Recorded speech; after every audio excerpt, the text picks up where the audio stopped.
కాకినాడ సిటీలో ఓటు హక్కు కలిగిన జిల్లాలోని వేర్వేరు ప్రాంతాల్లో ఎన్నికల విధులు నిర్వహిస్తున్న ఉద్యోగులకు శనివారం నుండి పోస్టల్ బ్యాలెట్ నిర్వహించారు. ఉదయం 9 గంటల నుంచి స్థానిక పిఆర్ ప్రభుత్వ డిగ్రీ కళాశాలలో ఈ ప్రక్రియ ప్రారంభమైంది.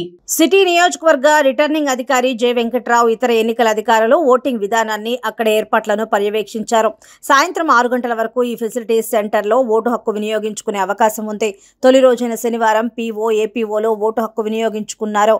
ఈ నెల 7వ తేదీ వరకు ఓటు హక్కు ప్రక్రియ కొనసాగుతుంది.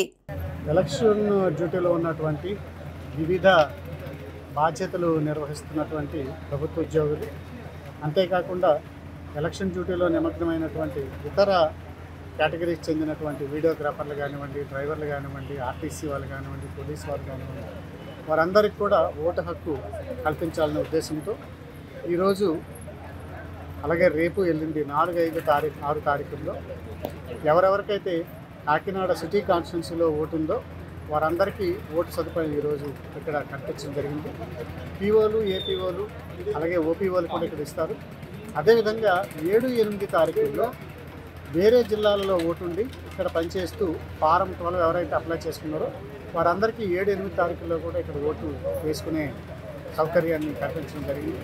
కాబట్టి వారు ఎవరైతే ఎంప్లాయీస్ ఉన్నారో లేదా మిగతా కేటగిరీస్ వాళ్ళు ఫారం 12 ద్వారా ఇదివరకే అప్లై చేసినట్టుంటే వారికి ఇంకా ఓటర్ లిస్ట్లో వాళ్ళ పేరుగా ఉన్నట్టుంటే వారికి ఇక్కడ ఫెసిలిటేషన్ సెంటర్లో ఓటు వేసుకునే సదుపాయం కల్పించడం జరిగింది. సుమారుగా 4, 5, 6 తారీఖుల్లో 3000 మందికి ఉద్యోగులకు ఇక్కడ ఓటు సదుపాయం కల్పిస్తున్నాం. అలాగే జిల్లా వ్యాప్తంగా ఉన్నటువంటి ఇతర జిల్లాల్లో ఓటు ఉంటూ ఇక్కడ పనిచేస్తున్నటువంటి సుమారు 4000 మందికి 7, 8 తారీఖుల్లో కూడా ఇక్కడ ఫెసిలిటేషన్ సెంటర్లో పోస్టల్ బ్యాలెట్ ద్వారా ఓటు వేసుకునేటటువంటి సౌకర్యాన్ని కల్పించడం జరిగింది.